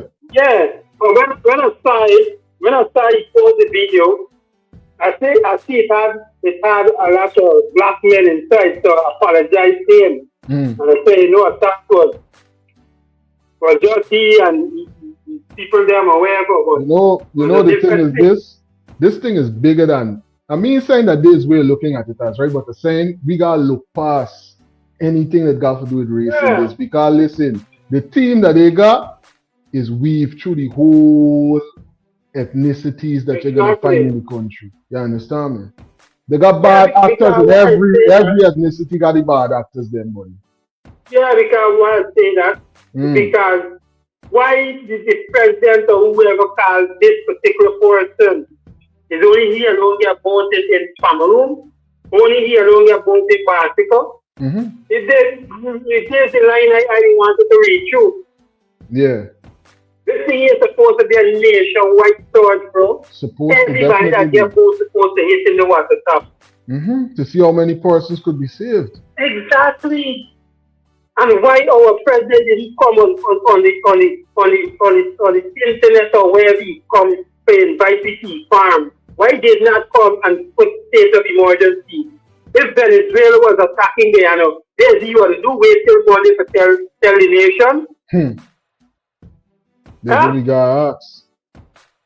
Yeah, and these are things people don't understand. This man wait he come home and then he didn't make a statement then or nothing then, you know. He wait he come home, settle down, and then make a statement.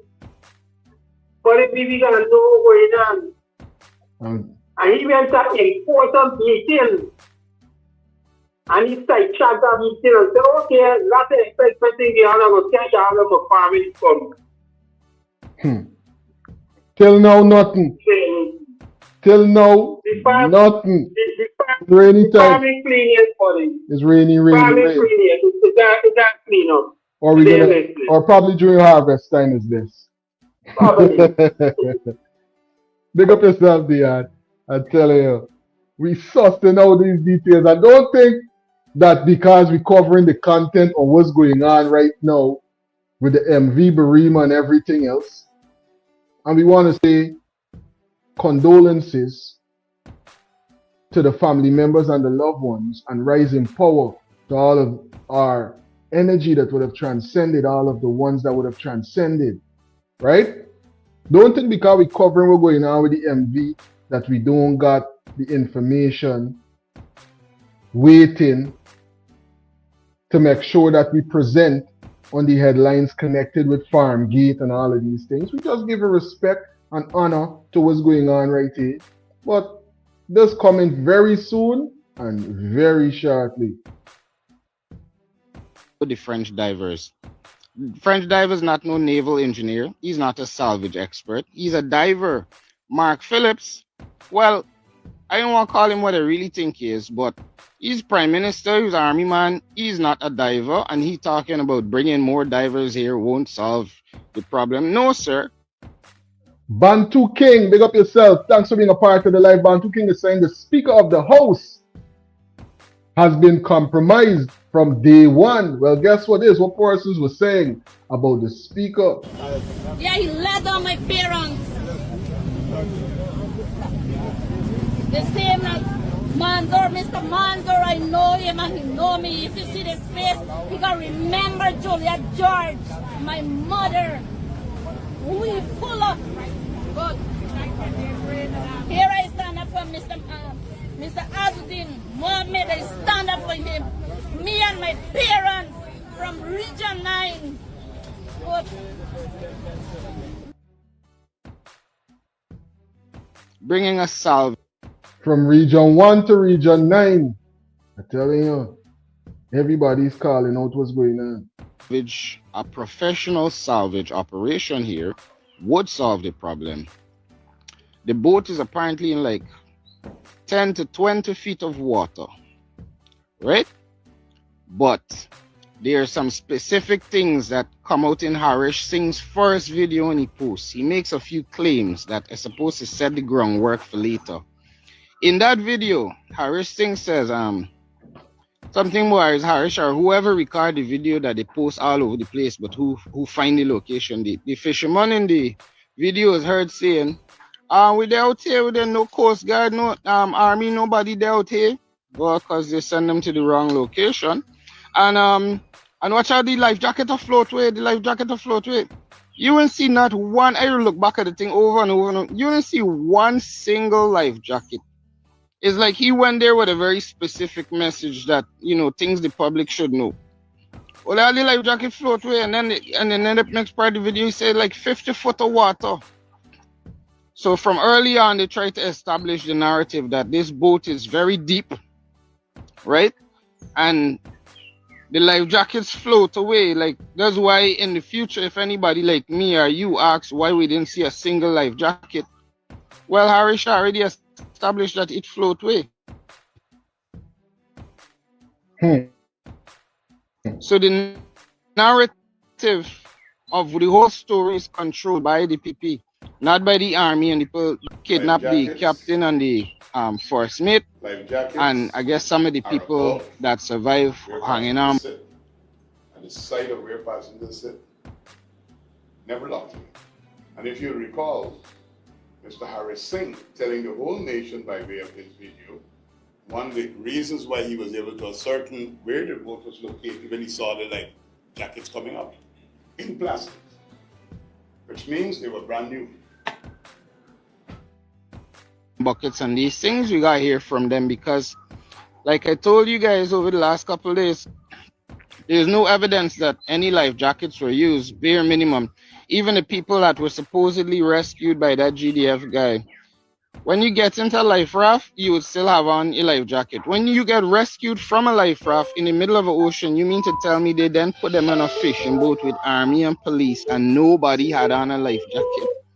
Greetings, you're on to Delta9 Media Live.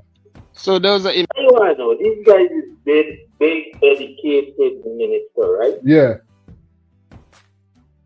But you know what? They are not intelligent. It's two different things. They know the book work, but when it comes to speaking to the public, they emotional intelligence, very important, you know. Yeah. You see? Emotional intelligence, very important, King. I like that point you're making right there. All right. Because you say, oh, you know the life jacket, them, this and that. But you can still turn on and say, oh, how the man know because they were still in plastic. So then you are... Oh, so nobody wasn't using it in the first place. Because it can't new in plastic if people using it. Was it brand new for the voyage there alone? It's so new. That's what he said. That's to say, or not to say, that he was never in touch with the vessels to know what's going on. All right. So he's supposed to be in bar too. All right. Now to come and tell the jacket, these people. So you're saying these jackets been in there, people been traveling back and forth. And nobody wasn't using it. Nobody wasn't using it. You understand what I bring forward? One second. Sorry for cut you, King. I want to make this point. You understand why I present it in that manner and I showcase the fact that Honorable Mr. Patterson was highlighting that they used to have people to check and make sure people wearing the life jacket. So life jacket could have never do in plastic back then because you would have to wearing it. You understand, man? So you know how incompetent is these people? Yeah. They speak, very but they don't listen to what they're saying. Exactly. And he talked with a grin on his face. Now realizing how they're compromising people's safety by the jackets, them being safe in a plastic. They're supposed to they know plastic. When they come on, they're supposed to come on to use. People are supposed to be using them. Yeah, but it's so true that they had no time to check on what's going on that vessel. He had no knowledge. And to come and tell people this and that, bro, they're very bright, but they're intelligent. They're smart with the book, but they're stupid. Telling you. IQ, EQ is an IQ, EQ thing, right? Emotional intelligence, IQ versus EQ. Big up yourself, Alan. Thanks for calling in and dropping them insights. You see, insightful, frequent travelers, persons who's calling and make this live presentation just something different. You understand me? As we hear some more from what Honorable Mr. Bailey is highlighting right now. Big up yourself to the entire VPAC team and all the opposition MPs. Thank you for what you did and what you continue to do. Impenetrable vessel. And remember, all the people clothes was lily white and they were smiling in the boat. And I zoom in on everybody's face and examine their expression. I examined their hair. I examined their skin, whether they had wrinkles on their hand, on their foot, because they were pulled out of the water. And if there was any sedimentary deposits on their clothes, everybody's clothes looked like it washed with Ariel or Breeze. And then now I really doubt the official number of survivors. I think the vast majority of people on that boat drowned, because from accounts of passengers on the vessel, all the life jackets were locked away behind a key. You needed a key to open a door grill thing to get to the life jackets. They were stuffed, and this is now on the middle section of the boat. I don't know where these life jackets were in the cargo hold, because the area was meant for cargo, but the government had people sleeping down there. Wow. People used to be sleeping there. Yesterday at the protest, we're going to talk about one of the ladies there from the area. She explained to me that, why there were so many children on the boat, and why she said they would never reconcile that manifest. She said there was lots and lots of little children on that boat. You know why, Guyana? It's summer holidays right now. It's summer holidays, and apparently it's typical.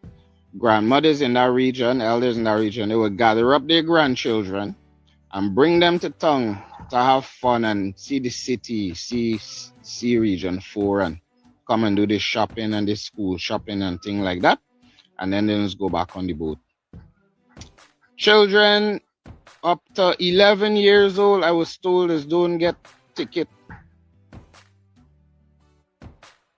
Yeah. I was told they don't get ticket. And some of the pensioners, she related a story of having to go to see one of her relatives, and she collect her grandchild, went down there. She got on the boat. She had no ticket. The child had no ticket.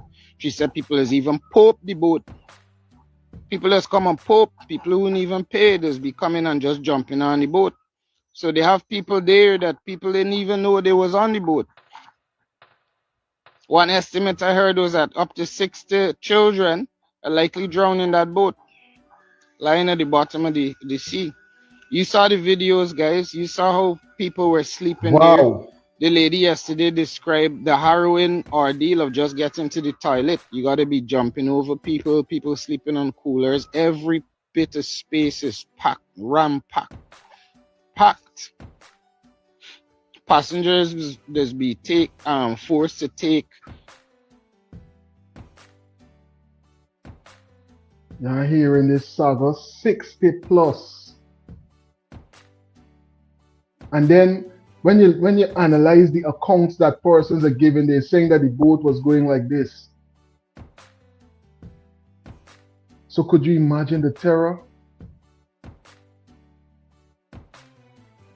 And then we hearing that the crew was charged Delta9 travelers. So many things for us to analyze.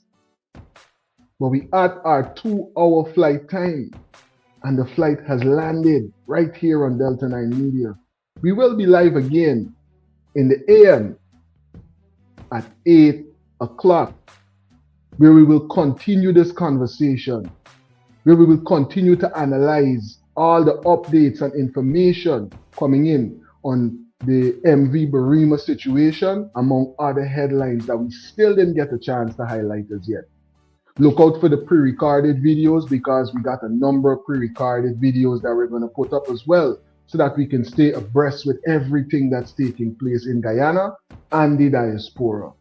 I want to thank again all the moderators, everyone that was a part of the live. PA just dropped a very insightful piece of commentary that I got to make sure that I put into the record. In the case of the sinking of the MV Barima, it's imperative that our committee's principles and marine mechanical engineering be an integral part of the C.O.I. investigation, not ganja and booze. And let me go back to this thing again, because they keep bringing up this whole ganja conversation. It could be a situation that it could be easily ruled out. Easily ruled out. I'm waiting to see how Dr. Todd is going to deal with this case, because the fact that that is a part of a person's system, it doesn't mean that they were consuming it the day of. It doesn't mean that they were consuming it the week of. So that's going to be a very interesting thing for them to prove. And there's so many other things with this case, Delta9 Travelers. There's so much going on. So much going on. Big up yourself, PA. And thanks for putting in the commentary, because it's good when we start thinking on that level and analyzing it. So they can't come and give me no next foolish conversation and think that that's going to, float with us. And I'm going to check out some of this. Matter of fact, I get a screenshot so I could get them points that you're making right here. And I could bring back some of this for us to analyze a bit of Archimedes principles and stuff like that. You know what I'm saying? Big up yourself. All the other moderators, thanks for tuning in. All the frequent travelers, Bantu King, Rasta Empress, all the persons that call in, Al, Dion, everybody that's part of the live presentation, everybody that has made this what it is, Joy. Thanks for tuning in and for being a part of this live. They had so much evidence regarding Adriana, right? Rising power to her and condolences to her family and her loved ones. Tragic passing, and up to now, Mr. No Stone Unturned, up to now, right? Joy, thanks for making sure that you put that one right there in the comments so that we can bring that forward as well and present it so the persons can realize it's a trend, It's a trend, this No Stone Unturned conversation. And then you get these inquiries, persons coming from international places and trying to sell we certain conversations. We're paying close attention this time, and it's too much, too often. I think this is going to be the one. This is going to be the one where persons are going to say it's about that time that we put things in place to make sure that things like this don't happen again, and not just that we got some type of respect and unity amongst ourselves that's going to make persons got to treat us in a different manner as Guyanese. Big up to all of those who are a part of the live and everyone that's going to catch this live in the rewind. Everybody in the chat, all the travelers, one love. I'll catch you in the next one. 8 Butterfly Sea Moss Powder. Take your daily routine to the next level. Natural vegan superfood powder, essential multivitamin powder made just for you.